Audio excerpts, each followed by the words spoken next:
예, 비하인드 뉴스를 시작하겠습니다. 이성대 기자가 나와 있습니다. 자, 시작할까요? 예. 첫 번째 키워드입니다. 너의 이름은.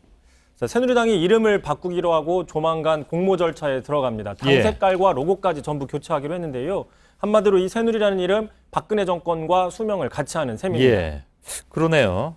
새누리당, 박근혜 대통령과는 뭐 뗄 수 없는 그런 이름이기도 하죠. 2012년 2월에 비대위원장으로 전권을 잡은 뒤에 첫 작품이 바로 이 당명 변경이었으니까요. 그렇습니다. 그래서 당시에 이렇게 이름과 당 색깔 같은 걸 바꾸면서 파격이라는 평가를 받았는데 그런 만큼 당 내에서도 반발이 많았습니다. 예를 들어 유승민 의원 같은 경우에는 당명에 정체성을 제대로 담지 못했다. 의총을 소집해서 따져보자 이렇게 얘기를 했었고요. 심지어 비대위원회 안에서조차도 진통이 있었습니다. 어떤 특정 교회를 연상시킨다, 뭐 강아지나 어떤 유치원 이름으로 쓰인다 이런 반발들이 나왔는데 자 그러다 보니까 박 대통령이 당시 비대위원장이 직접 나서가지고 비대위를 설득했는데요. 이렇게 설득을 했습니다. 자, 멜이라는 이름은 지금 강아지 이름으로도 쓰이지만 반대로 종교적으로는 성모 마리아라는 신성한 뜻도 있다. 결국 내용이 중요하다. 이렇게 설득하기도 했습니다. 예, 어쨌든 당명 교체는 결과적으로 한나라당, 그 당시 뭐 차떼기당 이런 별명들이 쫓아다녔는데 그런 부정적인 이미지를 탈피하는 데 도움이 됐다는 것은 결과적으로 이렇게 얘기가 나왔고요. 그 이후에 총선 대선에서 연달아 또 승리를 하지 않았습니까? 그렇습니다. 그때는 좋았는데 지난해부터 이제 최순실 국정농단 사건이 터지면서 또 이 당명이 최 씨가 또 관여한 게 아니냐는 의혹까지 나왔습니다. 예. 왜 그러냐? 이 새누리라는 이름이 최태민 씨가 연관된 의혹을 받고 있는 특정 종교의 순 우리말과 같기 때문입니다. 예. 뭐 심지어 일각에서는 이 로고 자체가 승마의 어떤 말 한 장을 뜻한다. 뭐 이런 좀 그런 설까지 퍼뜨리고 예. 있었는데요. 자, 그런데 설마 그렇진 않겠죠. 예, 그렇습니다. 확인이 안 되고요. 예. 자, 그런데 이름을 바꾼다고 해서 당혁신이 되느냐 근본적인 의문이 나온다는 지적도 있습니다. 지난 총선을 앞두고 미국의 월스트리트저널에 이런 기사를 쓴 적이 있습니다. 우리나라 정당들은 이름은 많이 바뀌지만 여전히 같은 정당이다. 특히 선거에 패배할 때마다 새 이름으로 교체하기를 반복한다. 이렇게 비판한 적도 있습니다. 예. 또 어떤 당의 이름이 헌정사에 하나가 더 얹어질지 이제 뭐 세기도 어려운 그런 상황인 것 같습니다. 예.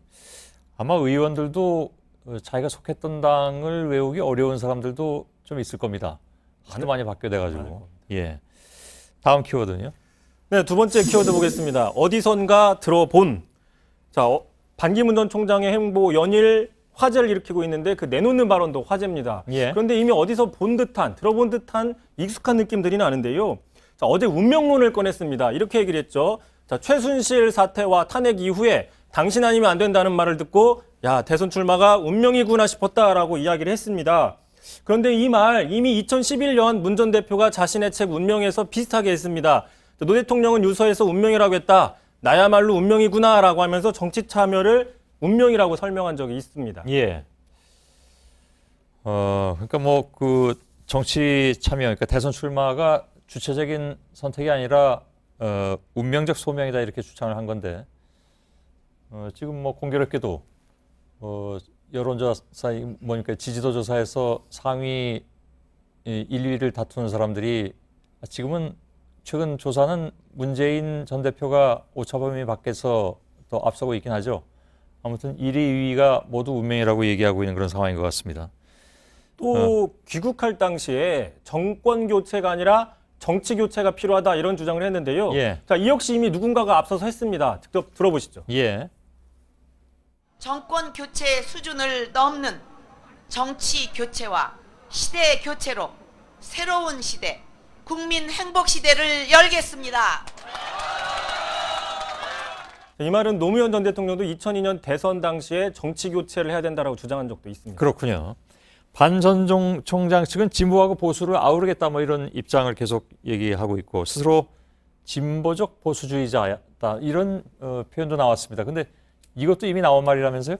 그렇습니다. 심지어 이 진보적 보수주의자라고 이미 쓴 사람이 있습니다. 예. 누구냐? 자, 윤여준 전 장관이죠. 2014년 안철수 전 대표와 신당을 창당하는 과정에서 이렇게 얘기를 했습니다. 나는 보수도 진보도 아니고 누가 정체성을 한마디로 표현하라고 묻길래 농담 삼아 나는 진보적 보수주의자입니다. 라고 얘기를 한 적이 있다고 얘기를 했습니다. 예. 자, 지금 반 전 총장이 보수와 진보를 뛰어넘는 제3의 길을 보여주기보다는 아직은 이 기존에 있는 거를 좀 재활용하고 있는 게 아니냐는 평들도 나오고 예. 있습니다. 아무튼 진보적 보수주의자는 윤여준 전 장관은 농담 삼아 얘기했다고 하고 반 전 총장은 진담으로 얘기하는 그런 차이점은 있는 건 모양이군요.